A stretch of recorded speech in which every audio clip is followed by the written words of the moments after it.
Test ও প্রথম শ্রেণীর cricket থেকে অবসর ঘোষণা টপ অর্ডার ব্যাটার ইমরুল কায়েসের। গেল 5 বছরে জাতীয় দলের জার্সিতে কোনো ফরম্যাটেই ডাক পাননি। 2019 সালে ইডেন গার্ডেন্সে দিবারাত্রির টেস্টে দেশের হয়ে খেলেন শেষবার। দীর্ঘ অপেক্ষার পর সাদা পোশাকের ক্রিকেটকে বিদায় জানালেন বাঁহাতি এই ব্যাটার।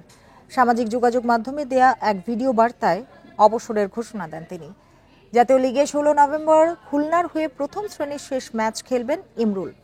17 বছরের ক্যারিয়ারে 39 টেস্টে 3 সেঞ্চুরি ও 450 সহ করেন 1797 রান। প্রথম শ্রেণীর ক্রিকেটে 137 ম্যাচে করেছেন 20 সেঞ্চুরি। 3 ফরম্যাটে জাতীয় দলের জার্সিতে 131 ম্যাচ খেলেছেন ইমরুল কায়েস।